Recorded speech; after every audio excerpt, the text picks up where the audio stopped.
Comme probablement beaucoup de monde, j'ai toujours un compte bancaire dans une banque à l'ancienne qui me coûte beaucoup trop cher en frais.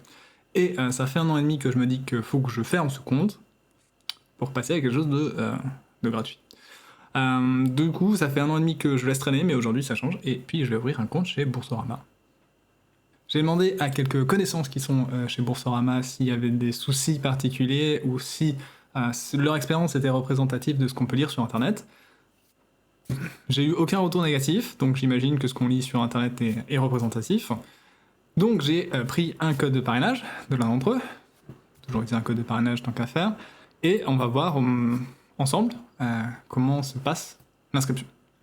A savoir que pour s'inscrire, il faut donc une carte d'identité, un passeport ou un titre de séjour, un RIB à mon nom dans une banque européenne, signature manuscrite sur papier, donc c'est un petit peu original, mais bon, pourquoi pas.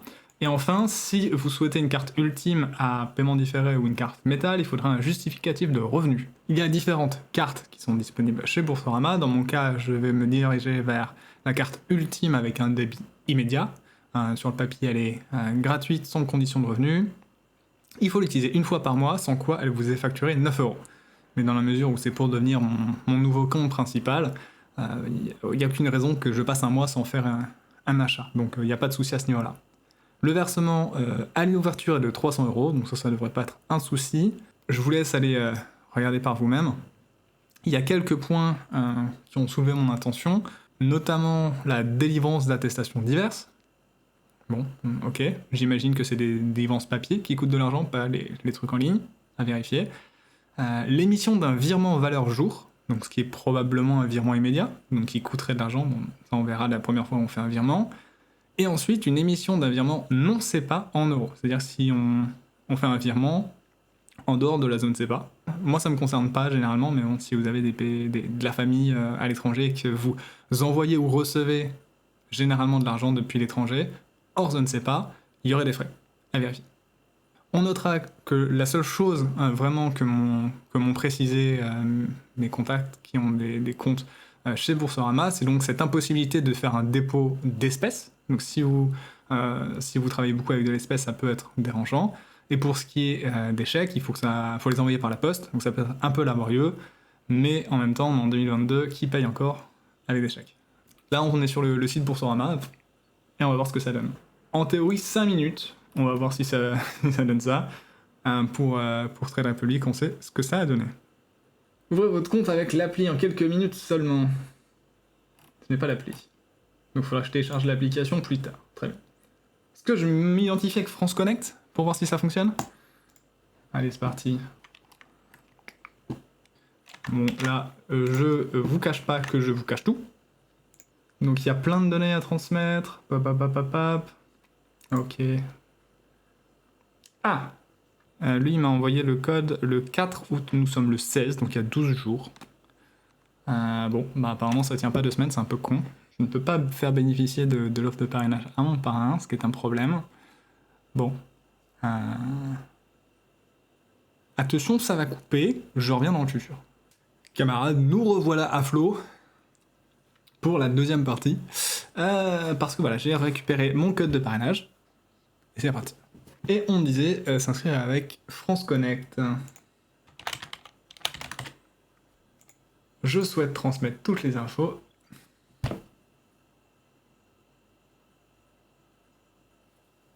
Boursorama. Si tu ne veux pas de nouveaux clients, il faut le dire. Il faut pas dire ça. Je pense qu'il faut que j'arrête de filmer en fait. Parce que quand je filme, rien ne va. Essayons de trouver une solution. On va remplir à la main plutôt le formulaire d'inscription plutôt que passer par France Connect. Ne m'en voulez pas, je remplis ça de mon côté, on va aller vite. Suspense, je valide. Ah! Alors, Boursorama, France Connect, ça ne marche pas. Nationalité, France. Situation familiale. Célibataire. Nombre d'enfants, 0. Résidence fiscale, France. Vous contribuable américain, non. Sauf mention contraire, tous les champs sont obligatoires. Nature de revenus, salaire, revenus professionnels, autres. Franchement, il leur donnait des informations gratuites non plus. Sauf que si que j'ai pas d'argent, après ils vont me dire c'est pas bien. Pensez-vous domicile? Oui. Non, je réfléchis encore. Oui, mais je pense placer une partie de mon épargne chez vous. Notamment un livret A avec pas d'argent dessus. Catégorie socio-professionnelle. On va mettre Infocom. Mettre Infocom? Ah, ouais. Alors, on a effectivement 300 € à verser dès le début. Non,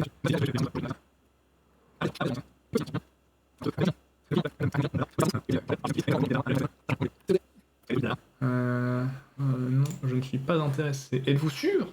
Je ne suis toujours pas intéressé, désolé pour ça. On vérifie que tout est juste. Je valide.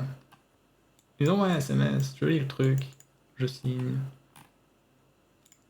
Ok, allons à la suite. Alors, j'ai reçu un SMS. Peut-être le lire déjà. Ok. Code confidentiel. Je signe. Une demande d'ouverture compte est parvenue. Finissez maintenant votre dossier en nous transmettant les pièces justificatives. Je transmets mes justificatifs.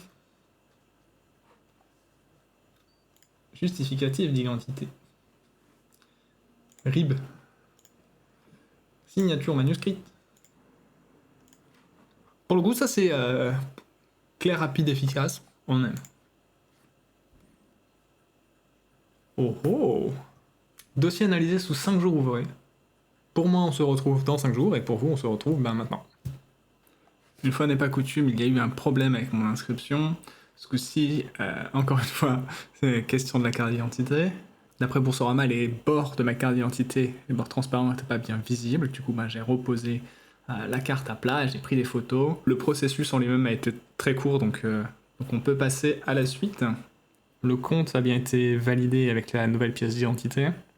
J'ai fait le virement jusqu'au compte Boursorama, saisir mes identifiants.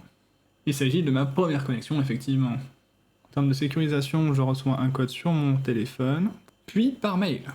La totale. Le mot de passe a été créé, je viens de recevoir un autre message qui me dit que j'ai créé un mot de passe. Actualisation des informations. Les questions secrètes. Ça existe encore les questions secrètes en 2022? C'est fou ça. Soit c'est des trucs complètement cons que tout le monde peut connaître, soit c'est des trucs que moi-même je ne connais pas. Ça n'a aucun sens, ces questions secrètes. Enfin, faites un double facteur d'identification, ce que vous voulez, mais ne posez pas des questions comme ça, quoi. Je ne souhaite toujours pas faire Easy Move, donc j'accède à mes comptes. Et donc j'ai bien 400 € qui sont les 300 € que j'ai versés, plus les 100 € de parrainage. Tout est clair, tout est beau. Voilà, je viens de recevoir la carte, il va falloir l'activer et récupérer le code, et ensuite tout sera fini. Notons, votre code confidentiel est directement mis à disposition depuis votre espace client. Il faut tout d'abord activer la carte depuis l'espace client. Ça, on va le faire. Elle est un peu très plastique, mais esthétiquement, une petite carte noire comme ça, c'est sympa. Je suis sur le compte de Boursorama, je me suis déjà connecté. Carte bancaire à activer. Afin d'activer votre carte, nous vous invitons à saisir les 4 avant-derniers chiffres de votre carte. Après avoir écrit le numéro, on m'envoie un code sur mon adresse mail. Ok. La demande d'activation de votre carte a bien été enregistrée et est actuellement en cours de traitement. Je vais donc aller consulter le code confidentiel. La carte est en période d'activation. Maintenant, je vais attendre peut-être un jour ou deux et ensuite aller faire des achats, ce qui sera l'étape finale.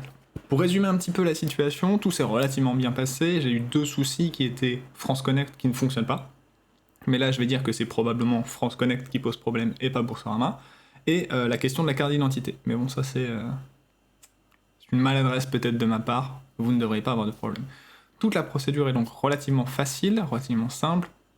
Il n'y a pas d'interrogation particulière. Ça va assez vite au final. Maintenant, j'ai une carte qui est gratuite, ce qui était le but. Et puis j'espère qu'elle me conviendra. Donc on en reste là. Cette vidéo a été probablement longue. Félicitations si vous êtes arrivé jusqu'au bout. Et puis à la prochaine. Salut!